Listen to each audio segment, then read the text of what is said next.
we're going to talk about nonverbal delivery for Chapter 11. This is really important, and as you can tell from Megan Rapinoe's ability to convey her meaning, even when on a soccer field without words, that it can be very powerful. Here's our textbook. It's an open source text, Business Communication for Success. Let's talk about movement, delivery, and nonverbals. So here are your guided lecture notes for the entire chapter. And know that the first part of this presentation will deal with these questions, and then we'll get to the visual aid questions. So what's the benefit of movement when you're speaking and doing a presentation? As we discussed in class, even if you have a team of 4 or 5 people, movement is very important. You don't want to just have 4 people standing in a row and each person speaks without any movement to distinguish the speaker, to capture attention. You want to have that movement be part of the practice presentation. And if you're doing a presentation of more than a minute or 2, you want to think carefully about your own movement as the speaker. So the speaker's triangle is for a single person, and it is their movement from one place to another, making a triangle as they speak.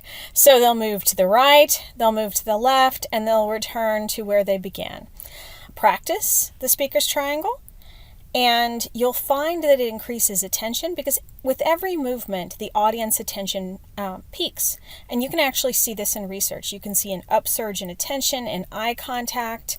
You'll actually see people remember better when the presentation is divided into segments like this. So don't keep speaking while you're moving. Speak, move, speak again, move, speak again, and then return to conclude, so that that residual message of whatever you're saying will be very memorable when you're closest to the audience in that position C. The combination of verbal and nonverbal communication skills used to present the speech is what we call delivery. So when I talk to you about your delivery, that's verbal and nonverbal skills that you've practiced and put together.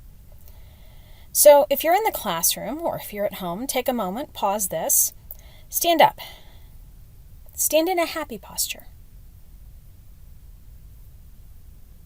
Now stand in a sad posture. Now, stand in an about to begin a presentation posture. What does that look like? What should it look like? If you don't have an answer, then we need to talk about this before you do your first presentation. So why is delivery important? Well, we have all been in presentations that are boring. And a presentation that is boring, where someone reads the PowerPoint, piece by piece, is not worth listening to. So it's a C or a D. It's average or below average. Why does delivery matter? Well, it makes you somebody that is memorable as a speaker, and it makes your audience more likely to be excited about what you say.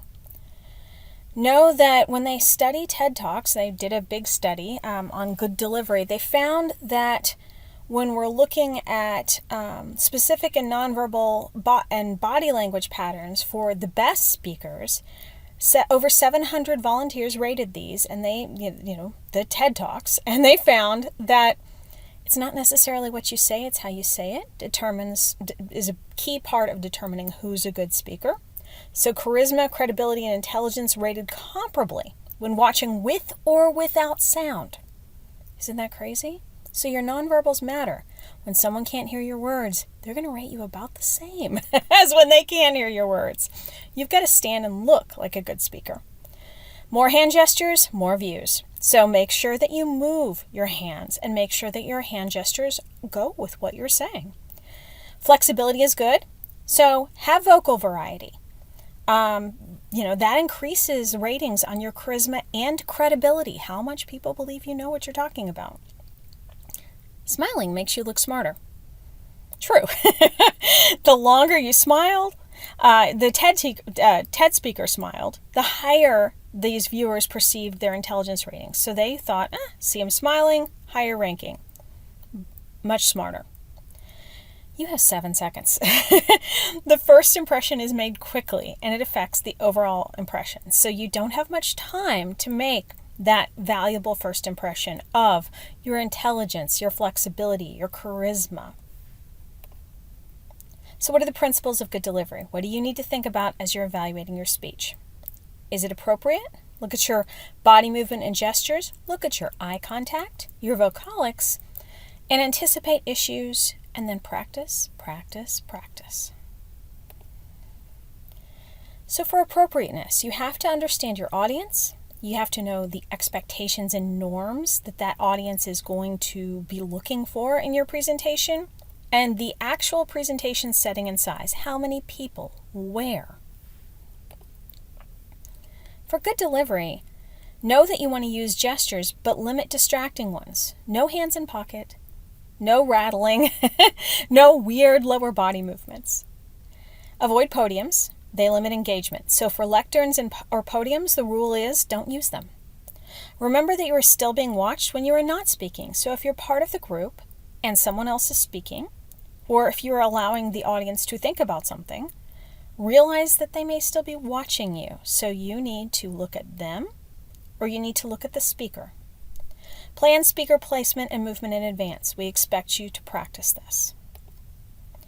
So for good delivery, your eye contact means that you do not talk to your notes, the sky, the wall, the visual aid, or just one person, right? Good delivery, eye contact is not about looking down or looking over at the wall or looking at your screen. That is not good. That means you have to practice and you have to know what you're talking about. So here's what you do for eye contact. Talk to your audience. Pan across the room so you're not talking to just one person, and make a connection with people. Consider the norms of eye contact. You do not want to maintain eye contact if you're in a culture where it's not expected that you make eye contact with elders. In our culture, it shows honesty and respect. Think about the culture that you're talking to. Think about your own voice. Some speakers are very loud, some are very quiet, some are monotone. Your listeners should be able to hear you. Think about your rate. Do you speak too quickly when you get nervous? Definitely think about your pitch. Some speakers have very high voices. You want to lower it enough that your audience can focus on your words and not on the sound of your voice. Some speakers have very low voices. Be able to vary your sound. So our voices can either enhance speech and help engage the audience, or they can hinder us from delivering effectively. So vocalics itself, this is the definition, it's the study of the nonverbal uses of the voice. And it's used to indicate emotion, and it provides cues to how the message should be interpreted. Now, know in different cultures, different vocalics are expected. So for good delivery, you want to limit filler words in your vocalics, like ah and You want to vary rate and tone, and know it's okay to pause. So here are some examples of meaningless filler that most of us end up using at different times. Vocalics, though, aren't always bad. Sometimes they can add interest. Woo! Whoa! Yes! Aha! All of these are signals to your audience that something is exciting or interesting. Okay, now let's talk about Q&A. If you've done your presentation, what is expected for Q&A? Decide when you're going to take questions and tell them we're ready to take your questions now. Express value and thanks for questions. This is a wonderful activity. Everyone should do this. Thank you. So this is a way to handle Q&A. Anticipate questions, so prepare some answers in advance. Know your weaknesses. Practice those responses. So if you've anticipated questions, you have a response. And then perhaps as you are taking your questions, first say, oh, thank you for that question. That's great. And then paraphrase the question. Paraphrasing gives you an opportunity to make sure you've heard it, to rephrase it so that the audience can hear it, and to think about how you're going to respond. So it's an excellent strategy for handling questions during Q&A. So here are the Q&A strategies. Open for questions. Announce that you're ready to take questions. Repeat those questions. Remember, rephrase them. Reinforce your main points. Alternate speakers. So one person should not be the only person taking questions at Q&A. Do not become defensive. thank people for their questions and say, oh, that's great. And if you don't have the answer, what do? You say, you know what, I'm going to look that up and get back to you, and take their information and actually get back to them. And then you always end with a summary and statement of appreciation. Thank you so much. We're out of time, but this has been great. We'll get back to those people who ask questions with their questions. So what I just said is an example of how to handle that. Now let's look at visual aids. So here are the specific questions that we will be looking at for visual aids on your guided lecture notes. Know that visual aids can increase learning by up to 55%. Why are they good? They promote clarity, they assist retention, they provide emphasis, support arguments, they encourage emotional involvement, they stimulate interest as they change, they enhance credibility, and they facilitate extemporaneous delivery. So you may not have expected that. If you're asked to speak off the cuff, you might not be aware that visual aids keep you grounded and give you more room to be extemporaneous. So what's our criteria? We expect your visual aids to be big. They should be able to be read by everyone and back row certified. That means people in the back row can read them as easily as people in the front row. And be aware, we still have baby boomers in the business world, so we expect everything to be able to be read and assessed quickly so people can glance at it and see what's important. They should be clear. Your audience should get it the first time they see it. It shouldn't be confusing. They should be simple. So they should simplify concepts and boil it down, and they should be consistent. You want to reinforce continuity by using the same visual style. So the 6x6 rule means that there's a maximum of 6 words per line and 6 bullet points per slide. Sometimes you may violate that, but if you do, you should know why you're doing it, and it should be very important that you do it, and there's no other way to solve that problem. So take a moment to do this. Silently read the list of colors. Just focus on reading the list. Look down the list. Now, try to say the names of the colors that you see here. So the top one would be yellow, then red, then blue, then pink, then orange. Now, try to say the color that the words are printed in. So the top one, yellow, would actually be red. Will be red, then green, then purple, then yellow. Notice you're going to slow down a little bit. What is this called? This is the Stroop effect. It's a delay in reaction time between congruent and incongruent stimuli. So what does the Stroop effect teach us? Don't interfere with the audience's natural thought process. Keep mixed messages to a minimum.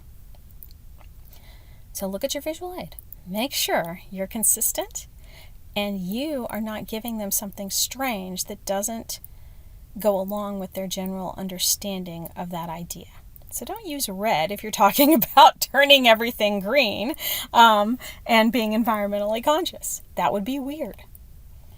So visual design goals. Remember, clear, clean, concise, and easy to skim. Here are some great design principles you want to check for as a team. Your alignment, repetition, contrast, proximity, and balance. So look at all these things as you are looking at your slides, at your visual aid. Clean design supports visual thinking, so you don't have the Stroop effect operating. You do have people's eyes going to what you want them to see. People in your audience should be able to meet their needs with less effort, so they should be able to glance and understand the significance of something. So here are the things that the audience really needs. The relevance.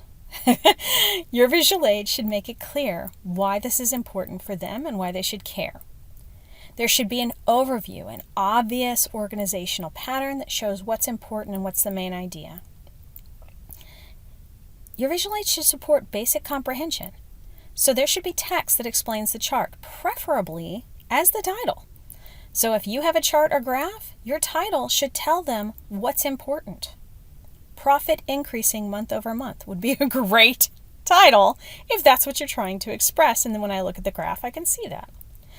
Details. What were the specifics on that budget portion? So they should be able to find the details that are important and not necessarily have to look at the details that are not important. And then action items. If someone needs to do something, that should be very clear, what and how to do it.